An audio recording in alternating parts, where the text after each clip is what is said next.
Hi, my name is Nora and I have cyclical Cushing's disease. Before I talk more about this, I just want to let you know that I am in no way a medical expert. I am simply talking to you about my own experience with this disease and how to help you get diagnosed with it from my experience alone. Again, I am not a medical expert and this is not professional medical advice. For that, please see a doctor. Okay, so I have cyclical Cushing's disease. So to understand cyclical Cushing's disease, first you have to understand Cushing's disease. So there's three different forms, four technically, but mostly three different forms of Cushing's disease. There's Cushing's disease, cyclical Cushing's disease, and Cushing's syndrome. There's also Pseudo Cushing's disease, which we'll get to later. So Cushing's disease is when you have a small tumor in your pituitary gland. Your pituitary gland, it controls a lot of hormones in your body, but the main one that this affects is cortisol. Cortisol is your stress hormone. So basically it makes you stressed out all the time. It raises your cortisol levels very high, and there are a lot of symptoms. And to learn more about that, please check out my video about the symptoms of cyclical and regular Cushing's disease.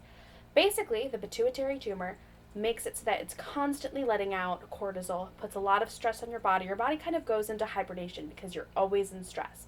It affects your mood, it affects your body, it affects your health, and it can be very, very dangerous.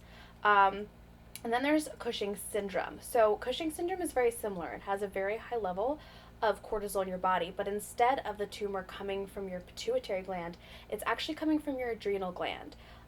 It does have some differences in symptoms, but in general, they're pretty equal to each other. The only difference is one is a syndrome and one is a disease. So that once you have removed the tumor from your adrenal glands for Cushing's syndrome, you're cured of the disease. You're cured of the syndrome. It's not going to come back. With Cushing's disease, however, the pituitary tumor can come back anytime. So the pituitary tumor that I have is called a microadenoma. There's also a macroadenoma. So microadenoma means that it's under 10 millimeters.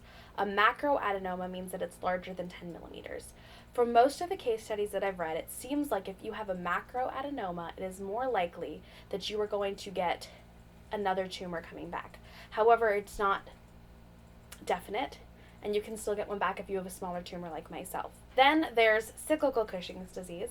That's what I have. Cyclical Cushing's disease means that the source is still your pituitary tumor. However, it's not constantly releasing cortisol. It's only releasing cortisol sometimes.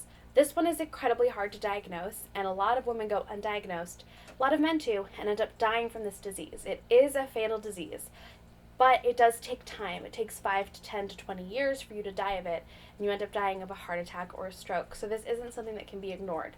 So if you think this is something that you're dealing with, I'm here to help you get through that.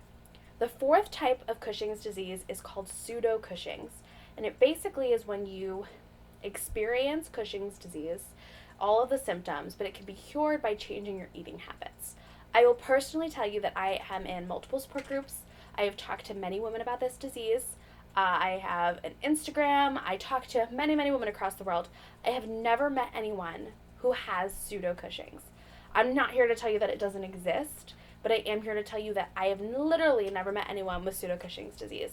It was what they first said to me, and I think that it might partially be a way to kind of get you away from cyclical Cushing's disease. They're saying it's Pseudo Cushing, just stop eating this and then you're going to be better, which, it sounds great. If that's what you have and it's something that you can easily fix, that's incredible. But all of the other forms that I know of cannot be fixed unless you have surgery. That is the only way to cure this disease. You can have some medication, you can fix it a little bit, but that just puts it off. Overall, you need to have surgery or you're not going to be cured of this disease. Yeah. So that is just a general description of what Cushing's disease is. It's really helpful if you've been diagnosed to send this to your families. They can kind of understand what's happening to you. The main thing to take away from this is that if you have Cushing's disease, Cushing's syndrome, cyclical Cushing's disease, it's because you have very high level of cortisol in your body. So I'm going to talk about in my next video the symptoms you're going to experience, and then I'm going to help you get diagnosed. So if you're interested in learning more about this, please subscribe, and I will tell you anything you need to know. Thank you.